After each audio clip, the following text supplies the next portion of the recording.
KBS 열린 토론.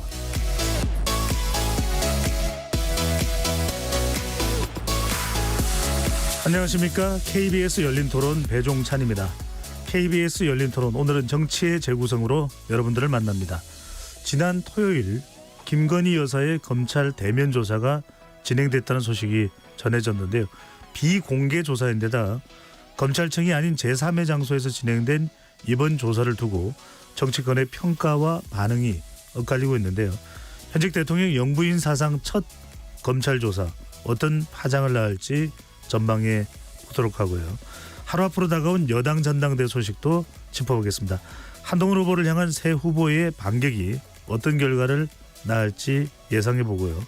이재명 전 대표의 당내 장악력을 확인하고 있는 민주당 전당대 상황도 짚어보겠습니다. KBS 열린 토론, 지금부터 시작합니다. 치열한 토론 속에서 더 나은 세상을 찾아갑니다.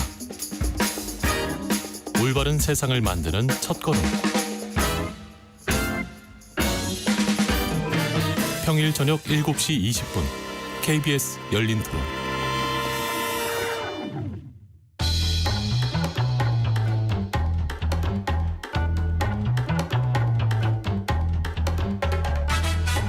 정치를 바라보는 색다른 시선, 정치의 재구성. 정치를 보는 색다른 시선, 정치의 재구성. 오늘 함께할 네 분의 논객 소개해드립니다. 국회 의석순입니다. 최태경 더불어민주당 부산 기장군 지역위원장 나오셨고요. 반갑습니다. 최태경입니다. 송영훈 전 국민의힘 중앙선대위 대변인 나오셨습니다. 네, 안녕하세요. 송영훈입니다. 네, 법률 자문위원이도 하시죠? 네, 맞습니다. 네네. 김보엽 조국혁신당 수석 대변인 자리해 주셨습니다. 예, 김보엽입니다. 반갑습니다. 김성열 개혁신당 수석 대변인도 나오셨습니다. 예, 반갑습니다. 김성열입니다. KBS 열린 토론, 문자로 참여하실 분은 샵 9730으로 의견 남겨주실 수 있고요. 단문 50원, 장문은 100원의 정보 이용료가 없습니다. KBS 1라디오의 모든 프로그램은 유튜브에서도 함께 하실 수 있으니까요. 많이 들어와 주시고 구독 꾹 눌러주시고 좋아요도 보내주시면 좋겠습니다. 자, 국내 소식 토론하기 전에 오늘 전해진 소식이죠. 미국의 바이든 대통령이 미국 대선 후보 자리를 내려놨습니다. 자, 그렇게 되니까 미국 대선이 또 요동치는 모습입니다. 먼저 두 분께 미국 바이든 대통령의 재선 포기, 지금 카말라 해리스 부통령이 미국 민주당 후보로 급격히 이제 부상되고 있는데 대선 구도에는 어떤 영향을 미칠까요? 김보엽 수석 대변인. 저는 여전히 트럼프 공화당 후보의 강세가 뚜렷하다고 봅니다. 네. 변화할 수가 없는 게 그 총격을 받고도 너무나 의연하고 강한 모습을 보여줬고 아주 인상적인 사진 한 장이 나왔잖아요. 인생 컷이 이른바 나온 네. 건데 그 한 컷이 미국 대선을 좌우할 것이다, 이런 분석도 있지 않습니까? 그런데 이제 모든 작용에는 반작용이 따르기 마련이고 오늘 바이든 대통령이 민주당 후보직을 내려놓는 것도 마찬가지 반작용 중에 하나인 것 같습니다. 그리고 해리스 부통령이 승계를 원한다는 식으로 얘기를 했고 민주당의 전직 대통령 중 일부는 지지를 했고 일부는 바이든의 사퇴만 지지했고 누가 대통령 후보가 될 건지는 얘기하지 않았거든요. 일단 그 부통령 후보로 가보되 안 될 경우에 저는 민주당에서 후보 교체를 과감하게 할 수도 있다고 봅니다. 예를 들어서 오바마 전 대통령의 배우자였던 미셸 오바마, 예. 인기가 꽤 괜찮았거든요. 그리고 민주당 성향 지지자들에게 호소력이 강한 오프라 윈프리, 예. 이런 분들이 후보로 나온다면 오프라 윈프리는 잘 보도되지는 않았는데 예. 물망에 오르고 있군요. 물망에 오르지는 않고 있으나 네. 예, 가능성 면에서는 아하. 그렇습니다. 그래서 나이가 많은 백인을 대변하는 트럼프, 그리고 민주당 후보로는 상대적으로 젊은 흑인 여성, 이렇게 되게 뚜렷하게 구별이 된다면 민주당 쪽에서 또 해볼 수가 있는 거죠. 예. 네. 김성철 대변인 어떻게 보십니까? 바이든 대통령의 재선 포기 사태, 후보직 사태, 대선 구도에는 어떤 영향을 줄까요? 일단 정말 쉽지 않은 결정이죠. 대선 후보가 직을 사퇴한다는 것이 그만큼 민주당이 위기를 느끼고 있다는 겁니다. 민주당이 지금 이대로 가면 민주당의 패배를 직감하고 특단의 조치를 취한 것인데요. 일단 카말라 해리스 부통령한테 이제 우리 바이든 전 후보는 이야기를 했어요. 좀 이 사람이 해줬으면 좋겠다. 근데 그렇다고 해서 이거를 대선 후보자를 물려주는 승계직은 아닙니다. 이제 이걸 전당대회를 통해서 다시 선출을 해야 되는 부분이죠. 예. 좀 전에 우리 김보엽 대변인께서 말씀 주셨듯이 클린턴 전 대통령 같은 경우는 지지를 해요. 이분 같은 경우는 지금 슈퍼 대의원이거든요. 미국은 대의원 중에서도 전직 대통령이라든가 뭐 당대표 지도부 이런 사람들을 별도로 슈퍼 대의원이라는 제도로 또 두고 있어요. 그래서 그 슈퍼 대의원인 클린턴 같은 분들은 일단은 카말라 해리스 부통령 지지한다고 선언을 했고 예. 그렇게 될 경우에 이제 카말라 해리스 분이 좀 될 확률은 높아 보인다. 민주당에서는. 자, 배팅 사이트에서는요. 트럼프의 당선 가능성을 어쨌든 기존의 66.2%에서 59% 정도로 좀 낮췄어요. 약 7% 정도를 뺐거든요. 그러니까 이 부분은 그만큼 기존의 바이든보다는 해리스가 됐을 때 좀 더 경쟁력이 있다라고 지금 판단을 하는 거고요. 예. 또 민주당 내에서는 만약에 해리스가 될 경우에 그 민주당 지지자들이 아예 애둘러 포기를 할까봐 걱정을 많이 했는데 그게 아니라 이제는 해볼 만하다라는 희망을 가지게 됐다라는 점에서 이번 대선 구도 굉장히 경랑의 시기를 겪고 있다 이렇게 보고 네. 있습니다. 마치 CNN처럼 말은 우리말이지만 미국 대선을 잘 분석하고 계셔서 흥미진진합니다.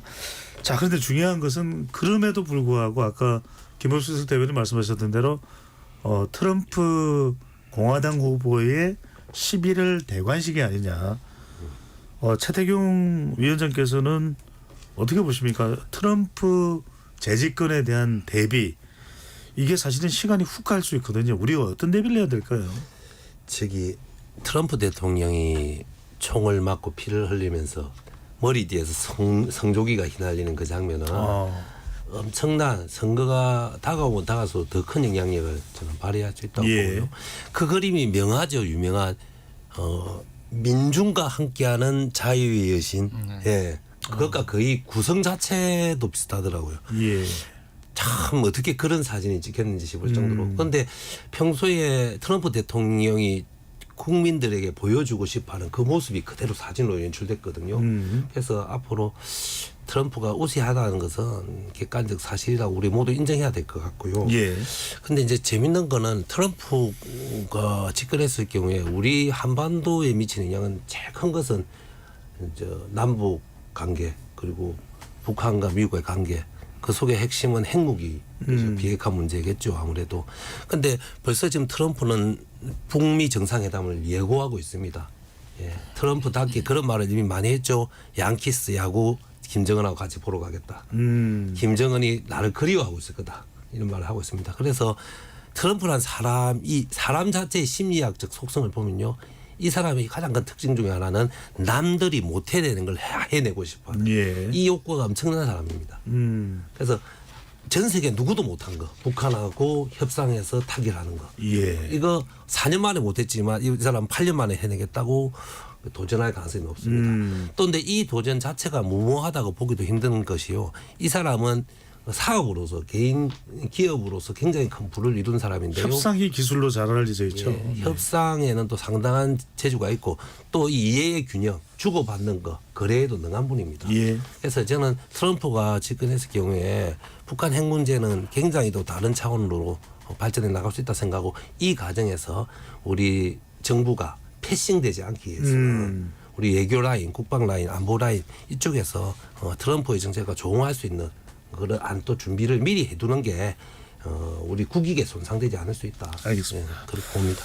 예, 저 안보 비용을 상당히 높일 것이다 이런 전망, 또 경제적으로 보호주의를 미국 우선이라고 하는 보호주의를 표방할 것이다. 상당히 우리에게 미치는 영향이 클 수밖에 없습니다.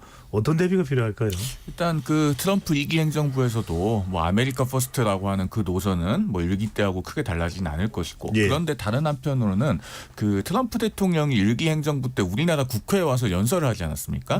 그 연설 내용을 우리가 되새겨 보면은 사실 한미 동맹에 대한 그 가치 자체는 상당히 잘 인식을 하고 있어요. 예. 그러니까 그 큰 틀은 변하지 않지만 다만 방위비 분담금은 상당히 올려달라고 할 가능성은 분명히 있을 것이다. 거기에 대해서는 지금부터 협상 전략을 잘 준비해야 되겠죠. 그다음에 트럼프 전 대통령이 지금 김정은을 굉장히 반복적으로 언급을 하고 있죠. 내가 김정은을 만나봤다. 내가 김정은을 잘 안다.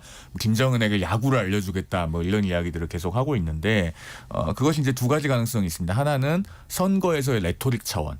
즉 내가 이처럼 지금 그 동아시아에서의 아주 첨예한 문제도 가장 잘 다룰 줄 알고 다뤄본 사람이다 예. 라는 걸 부각하기 위한 차원일 수도 있고 또 하나는 이제 집권하면은 정말로 다시 그러면은 김정은을 만날 것인가 이 차원일 수도 있는데 우리가 이제 다 하노이 노딜을 기억하고 있지 않습니까? 그리고 김정은이 아마 그 부분에 대해서는 트라우마가 훨씬 더 클 건데 과연 북미 대화가 다시 만나는 수준까지 가능할 건가 이건 사실 좀 물음표를 그리고 지켜봐야 될 것 같아요. 그리고 짧게만 덧붙이면은 네. 트럼프 2기 행정부가 들어서면은 우크라이나 전쟁이 휴전 내지는 종전될 가능성이 상당히 보이죠. 그렇습니다. 바이든 행정부 때처럼 과연 그 전쟁을 지원하겠다는 어떤 약속들이 이행이 될 건가 그 부분 매우 의문이기 때문에 그러면은 우크라이나 전쟁이 끝난다면은 우리는 또 러시아와의 관계는 어떻게 할 건가 이런 부분들을 이제 좀 구상을 해나가야 될 때가 된 것 같습니다. 네, 정말 그런 대비를 위해서라도 정부 또 여야 간에 트럼프 재집권 물론 뭐 우리가 단정할 수는 없습니다만 미리미리 좀 대비가 필요한 것 아닌가 이런 생각을 해보고요. 자, 국내 정치권 소식으로 돌아오겠습니다. 지난 토요일입니다. 20일이었죠. 현직 대통령 영부인으로는 처음으로 김건희 여사가 검찰 대면 조사를 받았다 이렇게 알려졌습니다. 12시간의 긴 시간의 비공개 조사였고 대통령실 참모진들도 모르게 극비리에 진행이 됐다. 우선 지금 이 시점에 김건희 여사의 비공개 검찰 조사 어떻게 일단은 이걸 해석을 하고 이해를 해야 될까요? 송 위원부터 말씀 주시면요. 예, 세 가지로 좀 나눠서 말씀을 드려볼게요. 네. 시점, 비공개, 그다음 장소 요 순서로 예. 제가 말씀드리겠습니다. 우리가 궁금한 게 사실 그 부분입니다. 그렇죠. 일단 시점은 지금 이 시점에 받아야죠. 하루라도 빠르면 빠를수록 좋은 것이고 조사 안 받고 있으면은 야당에서 계속 공격하고 비판하지 않습니까? 더더군다나 이번 주에 지금 뭐가 있습니까? 파리 올림픽 개막하죠. 뭐 올림픽 기간 중에 조사받으면 야당에서 더 뭐라고 할 겁니다. 올림픽에 국민들 관심가 있는 사이에 슬쩍 조사받고 넘기려는 것 아니냐. 그렇다고 올림픽 기간 중에 조사를 안 받으면 8월 12일까지 가요. 8월 중순에 돼서야 조사받으면 또 그건 그것대로 미룬다고 할 겁니다. 그러니까 하루라도 빨리 받는 게 맞아요. 그래서 지금이라도 받은 건 일단 잘 됐다고 보고요. 그다음에 비공개는 그 문재인 정부 때 이것을 비공개로 원칙을 확립을 했죠. 문재인 대통령이 직접 그 검찰에 그 인권 개선을 주문을 했고 그 지시를 받아서 검찰이 그 포토라인을 폐지했고 공개 소환하지 않겠다. 천명을 한 다음에 형사사건 공개 금지 등에 관한 규정을 만듭니다. 그 규정의 첫 번째 수혜자라고 할 수 있는 분이 지금 조국 혁신당의 조국 대표죠.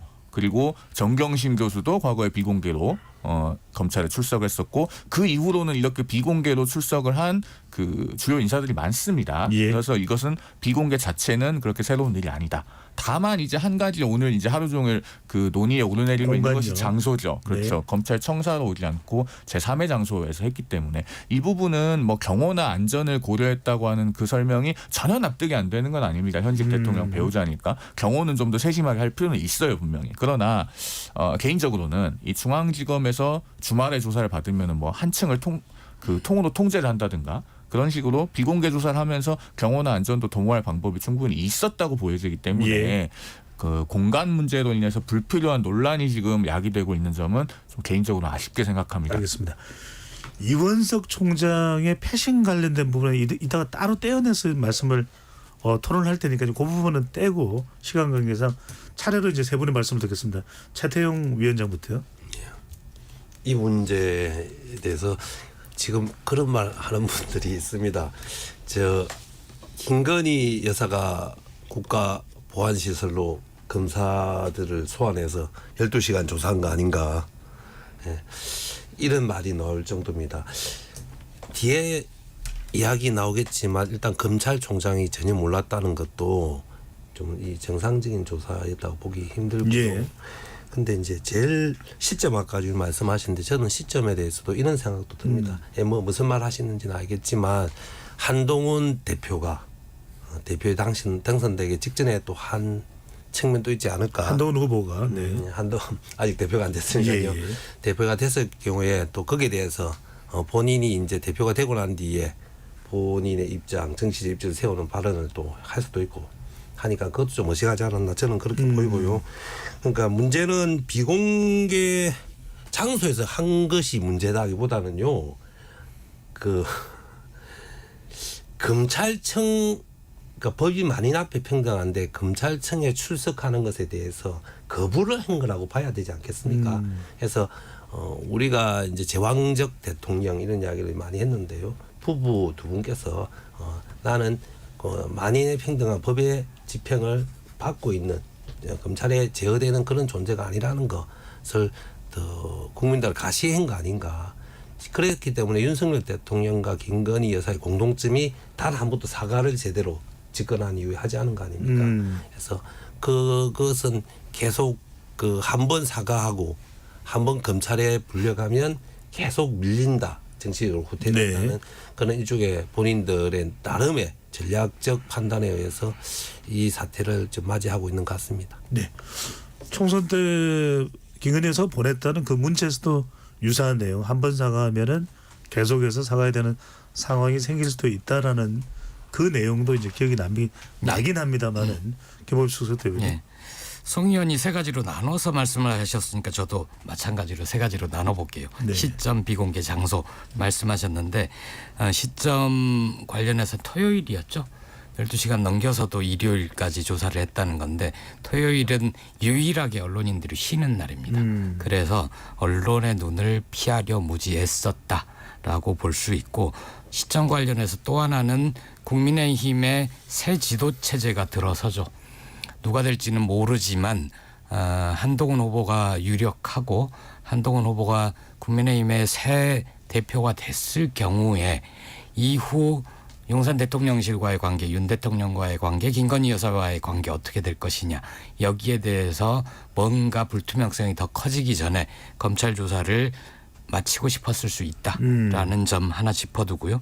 비공개 부분은 비공개 소환과 비공개 조사는 분명히 갈라서 봐야 됩니다. 아까 네. 비공개 대목에 대해서 사례가 있다. 조국, 정영심 이 사례를 얘기했지만 당시에는 검찰청사로 가서 조사를 받았고 다만 언제 소환되는지 포토라인 문제 이런 것만 비공개로 했었던 거죠. 예. 그거는 피의자의 인권 차원에서 대단히 필요한 조치입니다. 왜냐하면 포토라인에 서면 검찰의 조사를 받기도 전에 벌써 죄인이 돼버리거든요. 이런 측면 때문에 했고 이렇게 제도를 개선해 놨기 때문에 김건희 여사가 이걸 이용할 수 있었다. 검찰청사로 출두를 해서 조사를 받되 지하주차장으로 간다거나 포토라인에 서지 않고 예. 들어가서 조사를 받을 수 있었다고 생각합니다. 비공개 소환은 될 수 있는 사항이다. 네, 그렇습니다. 장소 문제는 말이 안 되는 거죠. 그 창성동 안가라고 제3의 장소라고 나오는데 안가는 안전가옥의 줄임말인데 김건희 여사한테는 편안한 집, 정말 편안한 집이 됐을 겁니다. 검찰 조사가 제대로 이루어졌을 리 없고 김건희 여사가 쭉 진술하면 검찰이 받아적기 바쁘지 않았을까 싶습니다. 이게 네. 어떤 효과를 띠냐면 헌법에는 특수계급을 허용하지 않은데 선출되지 않은 권력인 김건희 여사가 특수한 특혜를 받은 거죠. 이건 검찰총장도 특혜도 성역도 예외도 없어야 되는데 원칙이 지켜지지 않았다라는 건 특혜가 있었고 성역이 있었고 예. 예외가 있었다라고 알겠습니다. 인정을 해버린 거거든요. 네. 거기까지 할까요? 예. 네. 듣고 또 나중에 또 추가로 하십시오. 김성일 대변인요. 예. 이거 뭐 저도 그러면은 시점 비공개 장소 말씀을 드릴게요. 저는 일단 시점은 저는 전당대회 앞두고 했다고 봅니다. 왜냐면은 그 한동훈 위원장이 김건희 여사 특검에 대해서 조금 그 윤 대통령하고 부딪혔다라는 이야기가 김건희 여사 문자에도 좀 나온 부분이 있어서요. 예. 좀 그러지 않았을까라는 생각을 좀 하고요. 왜냐하면 도이치모터스 주가 조작을 이유로 불렀는데 그 4년 3개월 전의 이야기거든요. 이제 와서 부르는 거는 좀 많이 명분이 없다. 전당대회 앞두고 한 게 아닌가라는 생각을 좀 하고 저는 비공개에 대해서는 오케이입니다. 포토라인 안 세우는 거 필요합니다. 저는 굳이 그거 망신 줄 필요는 없다고 생각합니다. 다만 장소는 심각한 문제가 있다고 보는 게요. 우리 검찰청이라는 장소가 주는 의미가 있어요.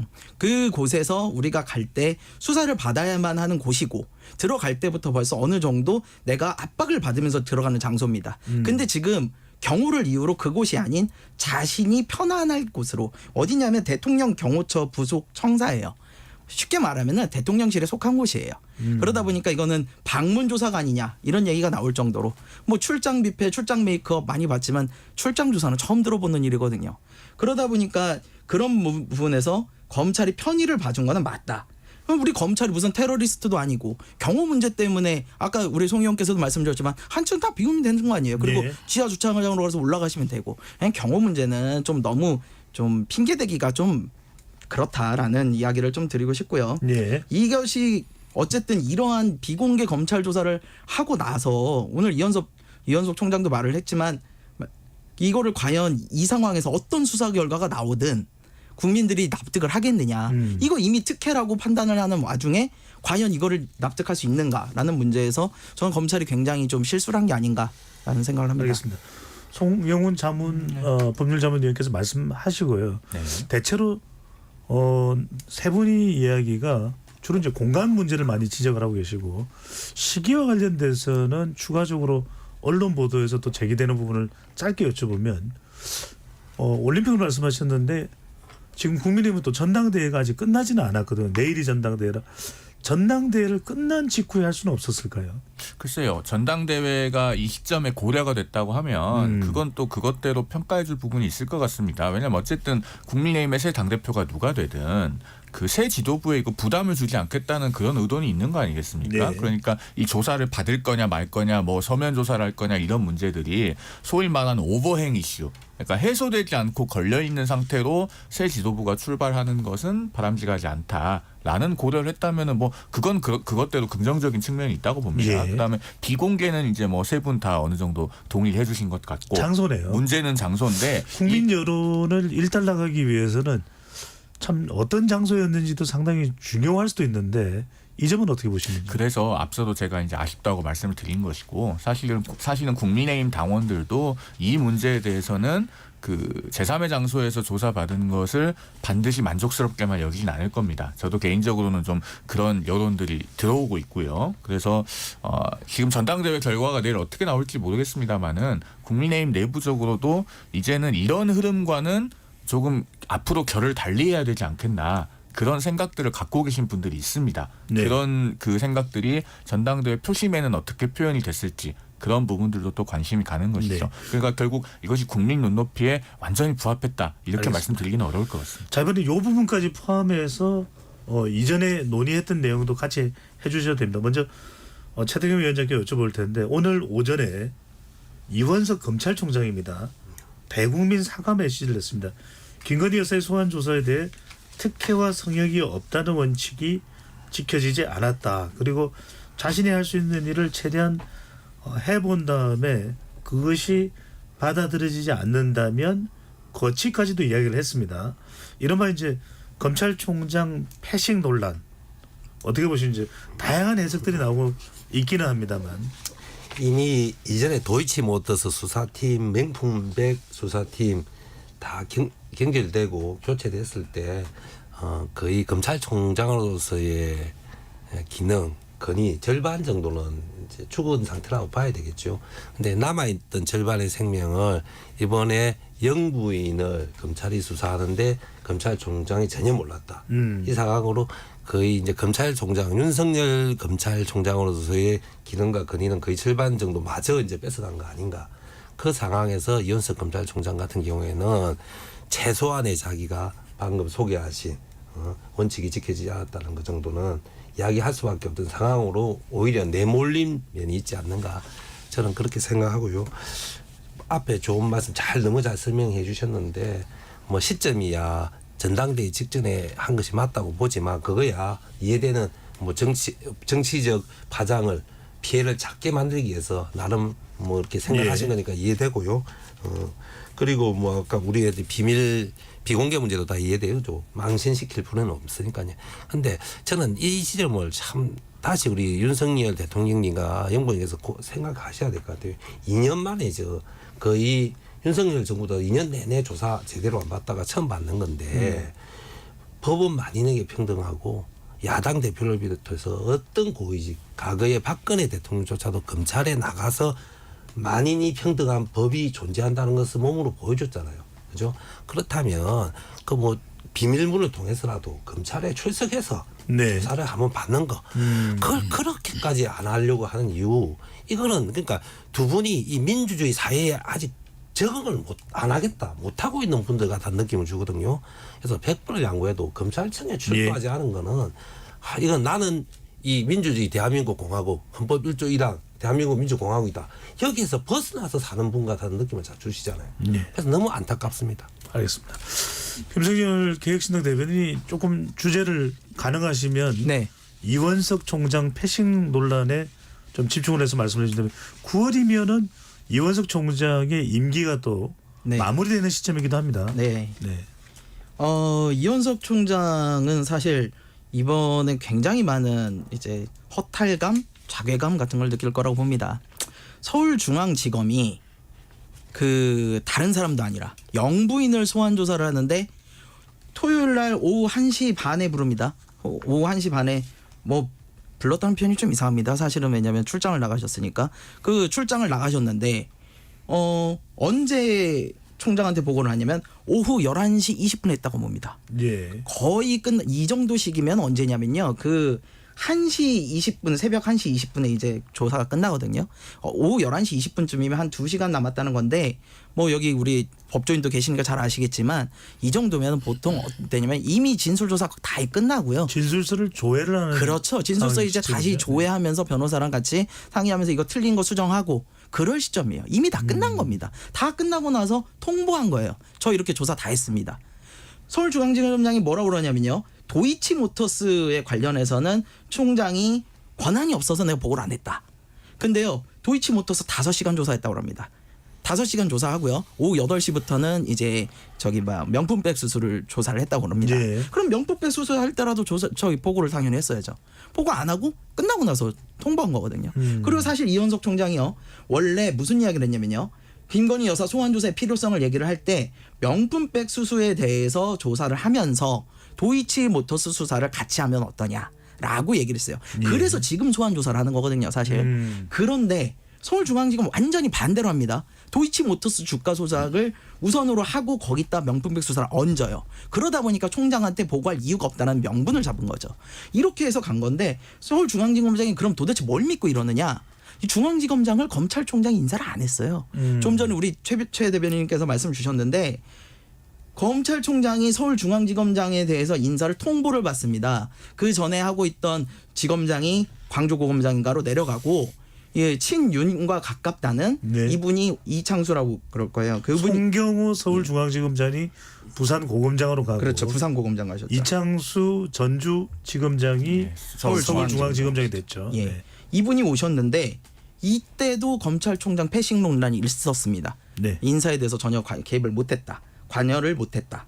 그리고 서울중앙지검의 차장이 1차장부터 4차장까지 한꺼번에 굉장히 이례적으로 교체가 됩니다. 네. 이러다 보니까 이미 이때부터 벌써 짜여진 각본이었다고 저는 봅니다. 네. 예, 그렇게 되다 보니까 검찰총장 패싱 성역 없는 수사를 해보겠다고 마음은 먹었으나 그거에 대해서 정말 헛발질만 했다. 허수아비가 됐다. 굉장히 안타까운 상황이다. 네. 이런 생각이 방금 듭니다. 전에 김성열 계획신당 수석 대변인 그 얘기를 했습니다만 김건희 여사도 짧게 여쭤봅니다. 송 위원께 여쭤보면 당연히 변호인을 대동을 했겠죠. 그렇죠. 네, 변호인을 대동하고 간 자리였고요. 자, 이원석 검찰총장의 패싱 논란 상당히 극도로 반발을 하면서 검찰 조직 내에 무슨 갈등이 있느냐 이런 이야기에서도 나오고 있는 상황입니다. 이원석 총장은 대국민 사과를 할 게 아니라 사퇴를 했어야 됩니다. 앞으로 뭘 더 할 수 없는데 검찰총장으로서 자존심, 권한, 능력 아무것도 없는 게 드러났는데 거기서 남아서 뭘 더 할 수 있습니까? 검찰총장은 사퇴를 했어야 되고 대국민 사과는 이창수 서울지검장이 했어야죠. 원래 검찰총장은 검찰의 마지막 자존심을 지키기 위해서 김건희 여사를 검찰청사로 소환해 조사하라라는 원칙을 지키고자 했던 건데 이창수 지검장은 무엇인지 모르겠으나 어쨌든 쫓기듯이 지금 장소가 중요한 게 아니다. 시기상 빨리 조사를 하는 게 중요하다. 장소 가지고 계속 이러면 조사가 늦어진다라고 생각을 했던 거잖아요. 예. 그 갈등이 있었던 건데 결국 총장한테 보고도 하지 않고 서울지검 맘대로 한 거죠. 지휘권 얘기를 하지만 지휘권은 부분적인 겁니다. 계속 얘기하잖아요. 사상 초유의 영부인 조사. 그게 가지는 정치적 의미가 얼마나 큽니까? 당연히 이런 중대 사안이 벌어졌을 때는 네. 조사 중이 아니라 조사하기 전에 어디에서 조사하기로 했다라고 결정이 된 시점에 검찰총장한테 바로 달려가서 보고를 했어야죠. 그렇지 않았던 건 당신 검찰총장은 그 자리에 앉아 있지만 더 이상 총장이 아니야. 내 뒤에는 윤석열 대통령, 김건희 여사가 있어. 앞으로 내가 그 자리를 갈 거야. 선전포고를 한 것 같아요. 이거는 하극상이고 쿠데타입니다. 알겠습니다. 자, 이런 논란이 오늘 뭐 보도 내용으로 많이 쏟아지고 법률자문위원은 어떻게 보시는지 이런 총장 패싱 논란. 일단 이 논란에 관해서 이제 팩트는 몇 가지 좀 말씀하신 것들과 다르게 전해지고 있는 부분이 있죠. 네. 좀 더 확인해봐야 되겠습니다만 예를 들어서 어느 조사를 먼저 하기로 논의가 됐었냐 이런 부분은 사실 김건희 여사의 변호인 같은 경우는 오히려 그 명품 가방 사건이야말로 처벌 규정이 없기 때문에 일반인 같으면 각하될 사건이다 이런 입장을 공개적으로 입장문을 내기도 했어요. 그러니까 원래 이제 그 지난주 토요일에 도이치모터스 사건을 조사하기로 했던 거고 그 명품 가방 사건은 조사 여부가 확정되지 않은 사건에서 설득을 해서 뭐 현장에서 조사를 이어서 하기로 했다. 뭐 그렇게 전해지고 있지 않습니까? 네. 그런 것부터 시작해서 이제 지엽적인 문제들은 있는데 그러나 지금 우리가 이 자리에서 뭐 이원석 총장이 패싱 당했느냐 아니니 그런 것들에 논의에 집중하고 있는 것 자체가 결국은 정무적 판단이라고 하는 것은 어떠해야 되는가를 되새기게 하는 그런 장면인 것 같습니다. 무슨 말씀이죠? 그러니까 그 정치라고 하는 게 본질이 뭔지를 한마디로 정의하기는 좀 어렵지만 어떤 것인지 우리가 그 설명을 할 수는 있는데 정치는 하고 싶은 일 한 가지를 이루기 위해서 사실 하고 싶지 않은 것 100가지를 하는 게 정치입니다. 그리고 그 사이에서 우선순위를 가려내는 게 정무적 판단이거든요. 네. 지금 이 그 김건희 여사의 조사 관련해서도 결국에는 장소를 내키지 않더라도 조금 내키지 않고 불편하더라도 검찰청에 가서 비공개로 조사를 하는 걸 했으면 이런 많은 논란이 없고 그다음에 12시간이나 강도 높은 조사를 받았다고 하는 그 본질이 가려지지 않았을 겁니다. 그런 점에서 아쉬움이 있는 것이고 아까도 제가 말씀드렸지만 이런 정무적 판단이 최선이 아니었던 장면들이 그동안 여러 번 있었기 때문에 네. 이걸 앞으로 여당의 새 지도부에서는 당정 관계를 어떻게 구축해서 좀 달라지게 네. 할 건가 이게 이제 중요하겠죠. 우리 청취자분들이 궁금할 수 있는 짧은 질문 드리고 최통영 위원장으로 가겠습니다. 위창수 서울중앙지검장 정도면 검찰 세계를 모를 리는 없을 텐데 이걸 내가 검찰총장에 보고해야지라는 것을 일반적으로 생각할 텐데 그렇지 않았다는 것은 누군가 굳이 이야기할 필요는 없다. 누군가 빨리 이야기할 필요는 없다. 이런 뭔가가 있었다고 봐야 될까요? 나름의 고충은 있었을 것 같아요. 일단 조사를 받는 쪽에서 검찰청에 나가기는 곤란하다라는 입장을 계속 가진다면 이게 지금 수사팀으로서는 어쨌든 조사를 해야지 뭐 그다음에 처분을 하든 말든 할 거 아닙니까? 계속 들고 있을 수는 없고. 네. 그러니까 제3의 장소에서 조사하는 것은 사실 수사팀으로서는 고민 끝에 좀 현실적으로 불가피한 측면도 있었을 것 같아요. 그런 선택에. 그다음에 이제 보고를 안 한 것 관련해서는 이 논란이 사실 2020년에 추미애 당시 법무부 장관이 그 도이치모터스 등등 관련된 사건들에 대해서 검찰총장의 수사 지휘권을 박탈했고 그 부분이 아직까지 철회되지 않은 상태이기 때문에 거기서 잉태가 된 겁니다. 그래서 앞쪽 8시간을 조사하는 동안에는 이제 보고를 못했고 그다음에 뭐 지금 전해지기로는 뭐 중앙지검 그 반부패 2부장, 뭐 형사 1부장 등이 같이 직접 조사를 하러 들어갔는데 휴대전화를 보안구역에 놔두고 안 가지고 들어갔다고 해요. 그래서 뭐 즉시적으로 보고가 안 이루어졌다 뭐 그런 전원도 있는데 이런 부분들은 앞으로 좀 사실관계가 더 확인이 돼야 될 것 같습니다. 자, 구체적으로는 이제 세태웅 위원장께 여쭤볼 텐데요. 김건희 여사가 받은 명품백을 돌려주라고 지시했지만 대통령실의 행정관이 깜빡해서 돌려주지 않았다. 뭐 이런 정언도 나오기도 하고 또 도이치모터스 주가 조작 사건 관련해 가지고는 주가 조작에 김건희 여사의 통장에 사용된 정황이 드러나기도 했다. 근데 이제 이런 일련의 구체적인 사안도 중요할 텐데 민주당 입장에서는 어떤 형태로 수사는 계속 하라고 강조를 해왔으니까 약간의 어떤 형태로 조사를 해야 그 결론도 어느 정도는 받아들일 용의가 되어 있는지 그 부분이 궁금합니다. 지금 이번 형태의 조사 결과가 나왔을 때 수사 결과 검찰 수사 결과가 나왔을 때 민주당이 받아들일 수 있다고 보시는지 어떤지요? 먼저 명품백에 관련된 거는 최근 버전이 제일 마지막 버전이 행정관이 착오로 반납하지 못했다 버전입니다. 이 세 번째입니다. 그 앞에 두 번째는요. 대통령이 내 부인이 모질지 못해서 성격이 차마 받고 싶지 않았는데 받았다. 아쉽다. 이것이 박절하지 못했다는 네, 박절하지. 윤 대통령의 설명이 박절하지 못하다는 것이 모질지 못했다고 네. 유사한 의미죠. 그게 두 번째 입장이고 첫 번째는 뭐였습니까? 국가기록물로 보존하고 있다. 이거였습니다. 그러니까 세 번이나 입장이 바뀐 거잖아요. 명품백에 대해서. 그래서 행정관의 착오 반납 이런 걸로 만약에 이번에 또 검찰 조사에서 결론을 내린다면 저는 그렇게 결론 내리기 위해서 그렇게 말을 맞춘 것 같거든요. 저 개인적으로는 일단 국민들은 납득하기 힘들 거라 보고요. 그리고 이제 또 하나 더 추가로 아까 말씀 중에 안가에서 12시간 조사를 받았다는 이유만으로 강도 높은 수사를 받았다 이렇게 단정하셨는데 안가에서 12시간이라는 시간은 국민들에게 안가에서 받기 때문에 검찰에 출두하지 않고 받기 때문에 12시간 시간을 얼마든지 늘릴 수도 있다. 그래서 이 부분 또 보지 못했던 수사를 강도 높게 했다고 하는 것은 여당 대변인이시지만 좀 강하게 좀 보호해 주신 것 같고요. 네. 그리고 말씀하셨지만 저는 이런 지점도 꼭 생각하고 싶어서요. 이현석 검찰총장한테 도이치모터스 수사 지휘권이 없다고 했잖아요. 그죠? 얻게 된 이유가 무려 4년 전이죠. 2020년 10월 달경에 추미애 장관이 윤석열 검찰총장한테 수사 지휘권을 박탈한 거였습니다. 그죠? 그런데 그 이후에 추미애 장관 그 당시 장관은 지금 장관이 아니기 때문에 윤석열 정권의 장관들이 법무장관 얼마든지 복원시킬 수 있는 거잖아요. 그죠? 그거는 복원시키지 않았다는 것 자체가 이 수사에 대한 제대로 된 의지가 전혀 없다는 것을 반증하는 겁니다. 왜냐하면 지금 그 사이에 추미애로부터 지금 이현석 검찰총장 추미애로부터 그 이후에 지금 박성재 법무부 장관까지 많은 법무부 장관도 있었고 그 사이에 그 시간도 4년이나 지났는데 그대로 박제시켜 놨다는 거. 그걸 우리가 한번 또 되짚을 수 있는 것 같고요. 네, 제가 보기에 정리하자면요. 네. 그래서 제가 보기에도 지금 김건희 여사와 청와대 대통령실은 명품백 수사를 받았다. 명품백 수사를 털고 싶었을 거라고 저는 생각합니다. 국민적 관심이 압도적으로 명품백 수사에 더 집중돼 있습니다.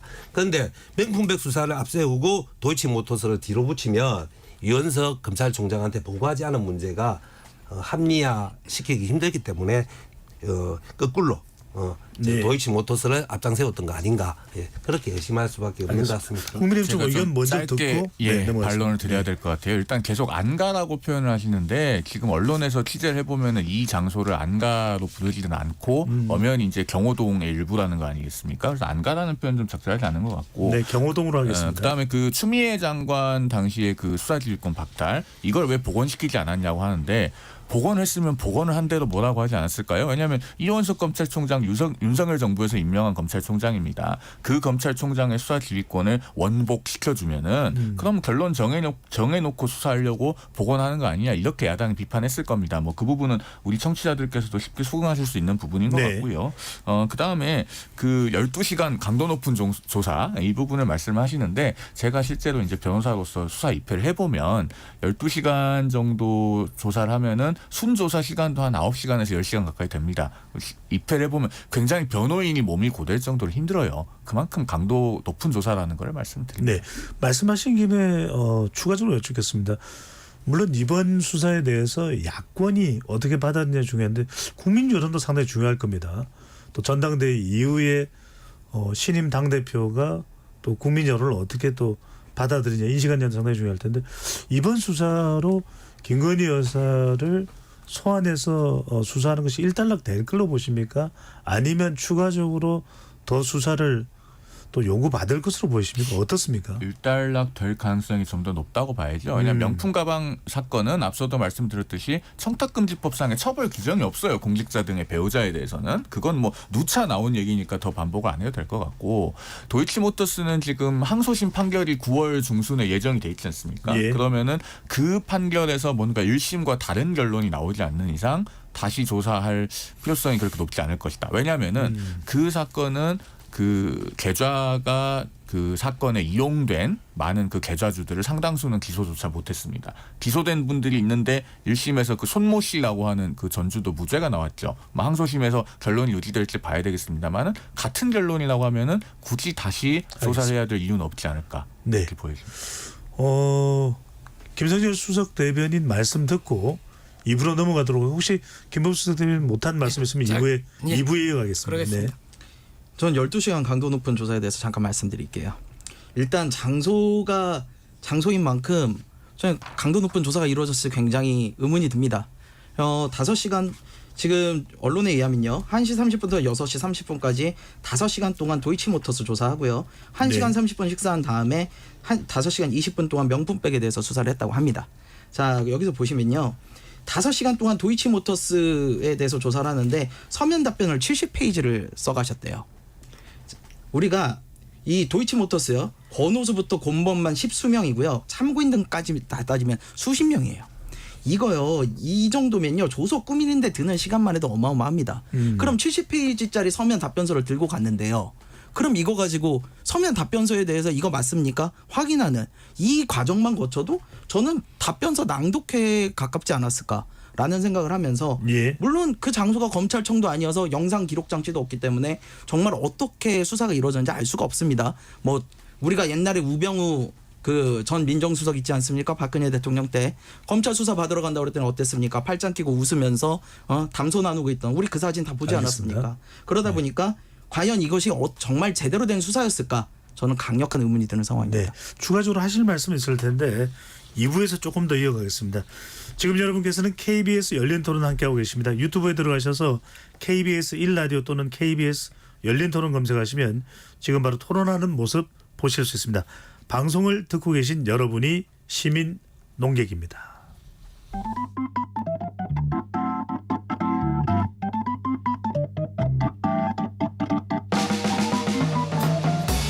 세상을 바꾸는 질문 열린 토론이 시작합니다. KBS 열린 토론은 언제나 열려 있습니다. 단문 50원, 장문 100원의 유료 문자 샵 9730 그리고 KBS 어플리케이션 콩으로 여러분의 의견을 남겨주세요. KBS 열린 토론 정치의 재구성 2부 이어가겠습니다. 스튜디오에 김성열 개혁신당 수석 대변인, 김보엽 조국혁신당 수석 대변인, 송영훈 국민의힘 법률자문위원, 최태경 더불어민주당 부산 기장군 지역위원장 네 분과 함께하고 있습니다. 2부 시작 전에 약간 다른 목소리가 들어가서 양해 부탁드리고요. 1부에서 못한 이야기 조금 이어가도록 하겠습니다. 김보수 수석 대변인. 예, 그 경호동 이렇게 얘기를 하시면 조금 창성동의 경호처의 공간인 건 맞습니다. 네. 그런데 경호동일 수도 있고 경호동 안에 일정한 회의 공간에서 검찰과 피고인과 변호인이 마주 앉아서 조사를 했을 수도 있습니다. 그런데 창성동에는 또 다른 공간이 뭐가 있냐면 경호처장의 관저가 있습니다. 이 관저를 이용했을 가능성도 있습니다. 네. 그러므로 뭐 확인된 건 아닙니다만. 네네 그렇다라는 얘기고 그 김건희 여사의 명품백 수수 관련해서 새로운 시나리오가 등장을 한 거죠. 김 여사의 최측근인 행정관이 깜빡해서 김 여사는 분명히 돌려주라고 지시를 했는데도 그걸 이행하지 못했다. 여기에서 김 여사는 잘못한 게 아무것도 없습니다. 잘못은 실수를 한 행정관인 거죠. 그러니까 잘못한 게 없는데 뭘 묻겠습니까? 문제는 이 새로운 시나리오가 나오면서 아까 최 위원장이 얘기한 대로 여러 밥으로 만들어 버린다는 겁니다. 윤석열 대통령은 도대체 뭐에 대해서 해명을 하고 뭐에 대해서 사과를 한 겁니까? 그렇게 하는 동안, 그렇게 논란이 되는 동안 이 새로운 시나리오는 왜 안 나온 겁니까? 또 하나는 지금 명품백 어디 있습니까? 여기에 대해서도 대통령실에 있다, 관저에 있다, 다 얘기가 다르죠. 검찰이 제출을 하라고 그랬습니다. 그거 만약 제대로 포장도 뜯지 않고 어느 공간에 있다면 그걸 가져오는데 뭐 1시간이 걸리겠습니까? 제출할 수 있죠. 왜 제출하지 못할까? 이런 점에도 우리는 의구심을 가져야 된다고 생각합니다. 알겠습니다. 네, 아니, 송상원 이미 얘기. 제출하는지는 좀 보면 나오지 않을까요? 왜냐하면 언론 보도에 보면은 뭐 이번 주에 제출한다는 얘기도 있는 것 같고 그건 좀 보면 될 것 같고 그다음에 장소가 어딘지에 관해서는 지금 구구한 추측에 근거해서 우리가 얘기를 할 건 아닌 것 같습니다. 그다음에 앞서 이제 일부 마지막 무렵에 우리 김성열 대변인께서 뭐 서면 진술서가 70쪽이나 된다는데 네. 그 짧은 시간 어떻게 확인하냐라고 하셨는데 이게 서면 진술서가 제출된 지는 이미 뭐 한참 지났죠. 그리고 그 70쪽이라고 하는 건 무슨 뭐 10포인트로 빽빽하게 70쪽이 아닙니다. 우리가 보통 법률 문서는 이제 일정한 그 폰트와 줄 간격이 있으니까요. 그걸 가지고 이제 검찰이 기존 사건 기록이 있으니까 그러면 그것들과 비교를 해서 의문점이 있는 부분들을 추출했겠죠. 그런 것들에 대해서 물어보는 과정을 거쳤을 것이고 무엇보다 그 시세 조정 행위라고 하는 거는 단순히 그 계좌가 뭐 이용이 됐다고 해서 그 계좌의 주인을 처벌할 수 있는 게 아닙니다. 공모를 입증할 수 있는 요건이 상당히 엄격하거든요. 그래서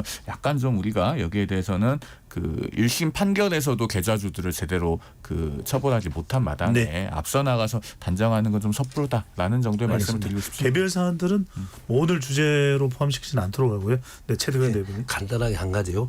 우리 대변인님께 말씀하시면서 추미애 법무부 장관이 도이치모터스 사건을 검찰총장한테 배제시켰던 것을 윤석열 정권 들어서 검찰총장에게 복원시키면 누가 야당에서 윤석열 정권의 검찰총장이 공정하게 수사하겠냐 이렇게 의심하고 공격하지 않겠느냐 이렇게 말씀하셨잖아요. 근데 저 부분에서는 제가 지적할 수밖에 없는 게 논리적 모순입니다.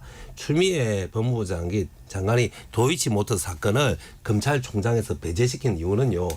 도이치모터스 사건 수사를 나머지 검사들한테 제대로 시키기 위해서 배제시켰던 겁니다.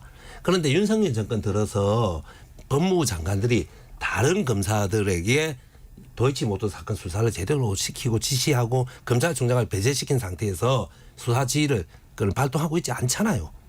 그렇다면 검찰총장한테 복원시키지도 않는다는 것은 아예 법무장도 관심을 가지지 않고 검찰총장도 관심을 가지고 않는 그 상태를 지속하겠다는 뜻이었다고 저는 말한 겁니다. 네, 지적받은 부분이 개별 있습니다. 검사들이 자율적으로 수사하도록 내버려 둬야죠. 그걸 왜 원복을 굳이 해야 됩니까? 그래서 아니 제가 들으면서 왜 논리적 모순인지 이해를 해보려고 해도 잘 이해가 안 돼요. 왜냐하면 복원하면은 그럼 복원하는 것에 대해서 야당은 정말로 비판 안 하셨겠어요? 윤석열 정부가 임명한 검찰총장인데 그 수사지휘권 원복해서 그럼 뭐 하려고 하는 거냐 이 비판이 저는 당일로 바로 나왔을 것 같은데요. 아니 이 사건을 도이치모터스 사건이 그럼 검찰총장 외에 다른 수사기관이 제대로 수사를 해왔습니까? 아니 해왔을 때 그 말이 잠깐만요. 성립되는 그거는요. 요건 제가 좀 설명을 드려야 될 것 같은데 원래 동일한 사건에서 그 일부의 공범들이 먼저 기소돼 가지고 재판을 받고 있으면요. 보통 그 재판 경과를 봅니다. 그거의 가장 대표적인 예가 지금 그 김혜경 씨 법인카드 유용 관련된 공직선거법 사건이에요.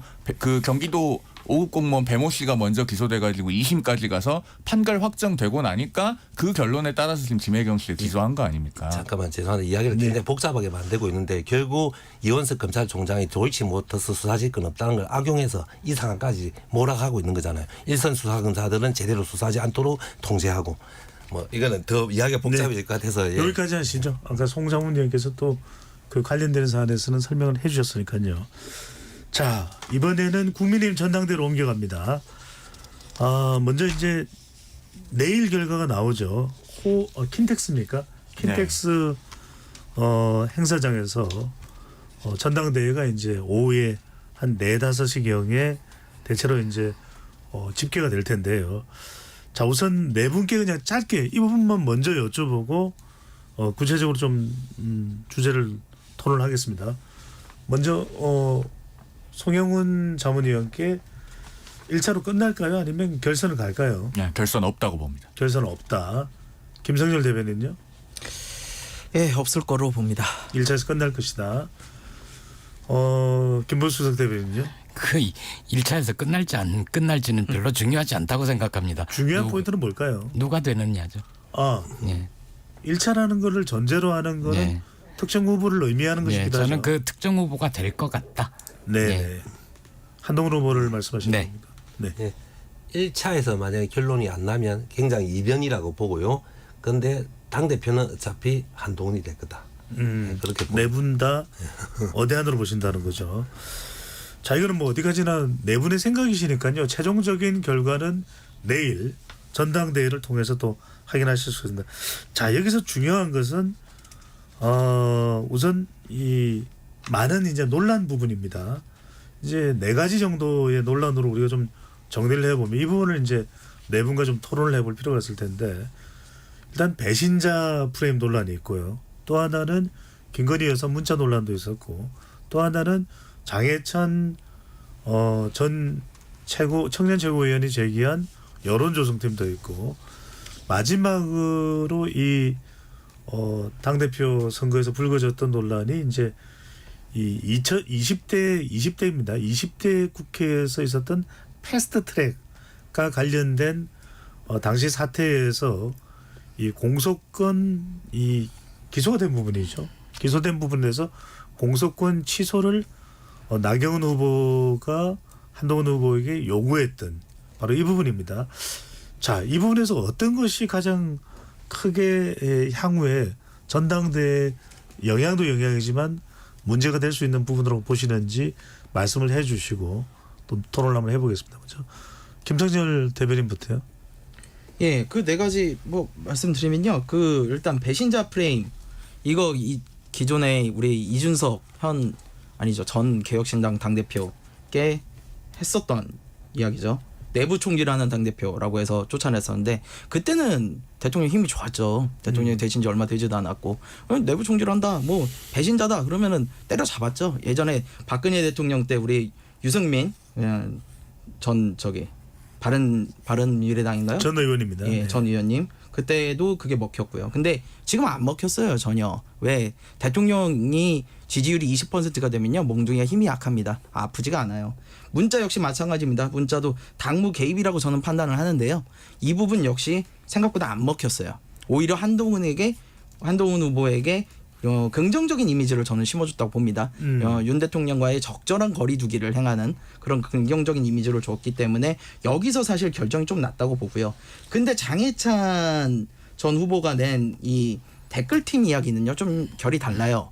요거는 저는 심각한 문제라고 봅니다. 요거는 물귀신 작전으로 덤볐다고 저는 생각을 하는데 요거는 만약에 사실로 이게 판명이 날 경우에는 이거는 지금 한동훈 후보 뭐라고 답하냐면은 돈 안 줬다. 자발적 지지자였다. 이렇게 답하는데요. 사실은 예. 우리 김경수 전 지사 드루킹 특검으로 인해 가지고 실형 받을 때 똑같이 변명하다가 실형 받았어요. 저는 이 부분은 수사를 반드시 해야 된다. 굉장히 중요한 문제라고 보고요. 당의 그 화합과 분열을 막기 위한 문제로서 가장 걸림돌이 되는 거는 사실은 패스트트랙 문제다. 공소권 취소, 공소 취소, 청탁, 폭로 요 부분인데요. 나경원 후보 오늘 얘기합니다. 한동훈 후보 이거 계획적으로 했을 거다.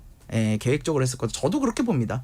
한동훈 후보가 처음 나오면서 우리 최상병 특검법에 대한 이야기를 했어요. 예. 이거는 저는 전략적으로 굉장히 윤석열 대통령과 거리 두기를 했고 그거를 성공했다고 봅니다. 물론 실행은 안 하고 있으나 그 프레임을 잡는 데는 성공을 했다고 보고, 그리고 이번 패스트트랙 이야기도 자기가 어대한으로 어차피 되는 상황에서 자기는 이 사람들과 기존 사람들과 다르다. 변화를 추구할 수 있다. 나는 깨끗하다. 이런 이미지를 가져가고 싶어서 일부러 폭로를 했다. 저는 이렇게 좀 보이고요. 네. 이 부분은 앞으로도 이 당이 화합해서 가는데 굉장히 큰 걸림돌이 될 거다. 네. 이렇게 봅니다. 대체로 패스트트랙 공소치와 관련해서 당 내에서의 영향은 클 것이다 이런 진단이 좀 많아 보이긴 합니다. 김보수 대변인요. 네, 지금 말씀하신 거 관련해서 조국 혁신당은 오늘 그 댓글팀 여론조성팀 관련해서는 한동훈 후보를 경찰청 국가수사본부에 고발을 했습니다. 직권남용으로 그거는 수사를 안 할 수가 없을 거고요. 그리고 공소취하 청탁 관련해서는 기존에 냈던 한동훈 특검법에 이 내용을 추가해서 새로 발의를 할 예정이고요.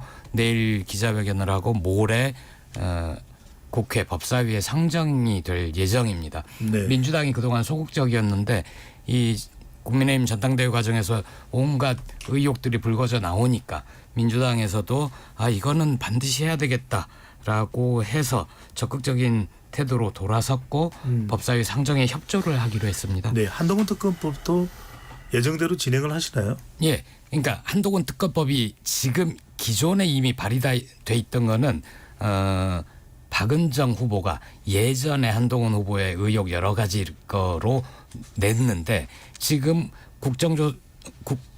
국민의힘 전당대회에서 나온 새로운 의혹들이 있지 않습니까? 네. 이거를 추가해서 업데이트된 한동훈 특검법을 이번에 차규근 의원이 새로 낸다는 얘기입니다. 그러니까 전당대회에서 불거졌던 이슈까지 포함해서 그렇습니다. 재추진을 한다. 예. 알겠습니다. 최태근 위원장은요? 예, 저는 우리 김성열 대변님하고 의견이 좀 다른 부분은요. 이 패스트트랙 공소취하 부탁 이거 폭로한 거는 한동훈 후보가 의도한 작전인 것 같지는 않아요. 한동훈 후보라는 분이 가진 특징 중에 하나가 보면 자존심이 굉장히 세고 또 말싸움에서 지는 거 굉장히 싫어하고 그래서 순간적으로 좀 흥분했던 거 아닌가 그렇게 생각하고 또 그렇게 볼 수 있는 게 그 다음 날인가 또 사과를 했죠. 그죠? 예. 모양새도 빠지는데 그걸 의도를 가지고 했을까 싶은 마음이 들고요. 이분이 국회에 나와서 발언할 때도 보면 짧은 시기에 말싸움에서 지는 걸 굉장히 싫어하시더라고요. 그래서 그런 특징이 반영됐다고 보고요. 근데 더 중요한 문제는 이 사건이 앞으로 그 친윤과 친한의 전선으로 두고두고 화제 이슈가 될 가능성이 저는 높다고 생각합니다. 한동훈은 배신자다. 자기 살자고 내부 총질한 사람이다. 친윤 쪽은 그렇게 분명히 앞으로 두고두고 공격할 소재가 될 거라 봅니다. 네. 이준석 전 개혁신당 대표는 사실 국민의힘 당대표 시절을 굉장히 많이 그리워하는 것 같아요. 그러다 보니까 한동훈 후보에 대해서도 굉장히 좀 비난에 가까운 얘기를 많이 하고 그런 논조가 이제 개혁신당 전체적으로 좀 이어지고 있는 것이 아닌가 싶은데 앞서 그 패스트트랙 공소 취소를 한동훈 후보가 부탁받은 것을 고의로 공개했을 것이다. 이렇게 김성열 대변인께서 말씀을 주셨어요. 당시 상황을 보면 그거 아니라고 봅니다. 왜냐하면 나경원 후보가 법무부 장관 시절에 왜 이재명 구속 못 시켰냐. 이재명 대표 구속을 못 시켰냐 이 얘기를 집요하게 물어보니까 그걸 반박한 차원에서 나왔던 얘기인데 그 문제의 CBS 토론회가 아침 7시 10분부터 시작했거든요. 근데 그 전날에 채널A에서 하는 토론회가 밤 9시 반에 시작해서 11시 10분이 넘어서 끝났어요. 예. 후보들은 밤 12시 넘어서 집에 들어가서 다음 날에 한 새벽 5시에는 일어나서 나와야 되는 그런 강행군 일정 속에서 벌어진 일종의 실수입니다. 그걸 얘기해서 한동훈 후보가 뭐든 건 없잖아요. 그래서 그 다음 날에 사과도 했고 그래서 이걸 고의라고 하는 건 좀 억측이다라는 생각이 들고요. 그다음에 댓글팀 얘기를 계속 하시는데 소위 그 댓글팀에 관해서 장해찬 전 최고위원이 자기 뭐 텔레그램 받은 메시지 4개 말고 그 뒤로 추가로 공개를 한 게 뭐가 더 있죠? 무슨 증거가 있어서 그걸 뭐 수사를 해야 된다. 그다음에 고발을 했다. 뭐 특검법을 발의한다라고 하시는지 모르겠고. 그다음에 그 소위 한동훈 특검법에 대해서 제가 좀 말씀을 드리면요. 우리 김보엽 대변인 수석 대변인 나와 계신데 제가 개인께 드리는 말씀은 아닙니다. 다만 조국 혁신당은 이런 특검법을 발의하는 거 좀 부끄럽게 여기셔야 된다고 생각합니다. 왜냐하면 한 개인을 특정해서 이거 뭐 A부터 Z까지 한번 탈탈 털어보자. 이런 식으로 발의하는 특검법은 이건 명백하게 위헌이거든요. 정리를 해주시고요. 예, 그런 거를 그래도 정당이 발의를 하는 것은 좀 문제가 심각하죠. 짧게 하나만 좀 짧게 답변을 해주시면 좋은데 민주당 이슈로 넘어가야 돼서 여하튼 전당대회 동안 상당히 큰 논란들이 많이 불거졌습니다. 전당대회 이유를 우려하는 목소리가 높은데 이건 당에서 어떻게 봉합책이나 수습책이 마련돼 있습니까? 짧게 답변할게요. 저는 네. 별로 별로 우려 안 합니다. 38 전당대회 때 김기현 후보 울산 땅 문제를 가지고 나머지 세 후보가 엄청나게 네거티브 많이 했거든요. 전대 결과 나온 뒤로 그 이야기하는 분이 아무도 없습니다. 네. 그 관련해서 짧게 말씀드릴까요? 이런 특검법이 왜 위헌이라는지 모르겠는데 그러면 이제 위헌인지 아닌지 현재 제기를 해보면 되는데요. 왜 특검법을 제시를 하느냐? 검찰이 온갖 의혹에도 단 한 번도 수사를 하지 않기 때문입니다. 자기 식구들만 챙기고 정적 죽이기에는 열심인 검찰이 정작 검사 출신 윤석열, 한동훈에 대해서 수사를 하지 않기 때문에 특검법을 내는 거고요. 이 한동훈 특검법은 이후에 정치적으로도 매우 재밌는 결과를 낼 겁니다. 왜냐하면 국회 통과는 되잖아요. 그러면 이 법에 대해서 그동안 국회 통과된 거에 대해서 윤석열 대통령이 항상 거부권을 행사했죠. 네. 거부권을 행사할지도 지켜봐야 되고 이게 거부권이 행사가 돼서 국회에서 재의결 과정에서 국민의힘이 똘똘 뭉쳐서 다시 한번 부결시킬까. 저는 예. 이게 관전 포인트라고 봅니다. 네, 자 여기까지 하고 민주당 이슈로 가겠습니다. 자, 민주당 이슈, 민주당도 이제 전당대회가 시작됐습니다. 순회 경선을 하고 있는 거죠. 예, 하고 맞습니다. 있는데 차태규 위원장께 먼저 여쭤보면 민주당 내부에서는 분명히 축제일 겁니다. 이재명 후보가 90%가 넘는 그런 득표율을 보이고 있고 그러다 보니까 이건 뭐 안 봐도 비디오 또 대명이라는 용어도 나왔습니다. 또 이재명 대표 그러다 보니까 김두관 후보가 합동연설이 시작하기도 전에 온라인 투표가 미리 진행되고 상당히 원색적인 표현까지 쓰면서 비판하고 있고 우상호 전 의원은 뒷마디 이야기도 했습니다. 어떻게 보시는지요? 예. 근데 이제 김두관 후보의 지적 일리 있는 부분도 존재할 수 있다고 생각합니다. 네. 하지만 더 중요한 것은 이 전당대회 구도가 어떤 후보들이 나올지 결정되기 전에 이 룰의 기본 틀은 다 짜졌던 거고요. 특히 하루에 2군데, 3군데 지역 도는 거는 이전 전당대회 때도 항상 그렇게 했습니다. 부산, 울산, 경남 하루에 3군데 하거든요. 네. 이거는 우리 전당대회 지금 한 10년 동안 계속 그래 왔던 거예요. 그런데 이제 본인의 이미 확정됐던 내용을 가지고 좀 문제 제기를 하는 것도 있고 너무나 압도적인 판세라서 그런데 올맨 불만의 목소리가 나오고 있다. 그런데 이렇게 이해되는 보니까. 측면은 있는 측면이 있어요. 워낙 지지율 차이가 많은 후보 입장에서 그걸 조금이라도 극복하려고 하는 본인의 입장에 섰을 때 합동연설을 충분히 듣게 하고 설득하는 시간을 좀 주는 것이 후발주자한테 그나마 생존 전략이 될 수 있는데 네. 지금 제도에서 그런 것이 보장되지 않았다는 것은 허점일 수도 있겠구나. 예, 그래서 그런 부분에 대해서 그냥 우리 당에서는 합동연설 한 번으로 판세가 바뀌지는 않기 때문에 이렇게 해놓은 건데 후발주자 입장에서는 그런 문제제기로 가능하겠구나. 예. 그런 생각을 해서 또 끝나고 나면 일리 있는 부분은 알겠습니다. 보완해야 되는 생각이고요. 네. 제가 간단하게 한 개만 아까 나경원 후보 발언했던 거 있지 않습니까? 그 한동훈 법무장관은 법무장 시절에 왜 이재명 구속 못 시켰는가? 저는 이런 발언이 별로 화제가 안 되고 있는 것이 예. 참 윤석열 정부의 우리 국민적 알겠습니다. 슬픈 일이라 생각이 잠깐만 짧게 하겠습니다. 네. 법무부 장관은 국민의 인권을 수호하고 검찰의 중립을 지키는 사람입니다. 법무부 장관이 야당 대표 구속시키는 사람입니까? 그런데 이런 발언은 이제 별로 화제도 안 돼요. 네. 왜냐하면 이 정권의 검찰과 법무부장 역할이 그런 거라고 생각하고 이 있기 이야기는 때문에. 예, 요 정도로 하시고요. 자, 우리가 마무리해야 되는 시간이라서 개혁신당의 김상철 대변인은 민주당 전당대 관전평을 말씀하신다면 어떻게 보시는지 별로 그렇게 주목을 많이 못 받는다는 지적도 나오고 있기도 하고요. 또 원외인 정봉주 최고위원 후보가 1위를 달리고 있는 거 득표율에서 이런 부분들도 궁금해하는 분들도 많고 어떻게 보시는지요?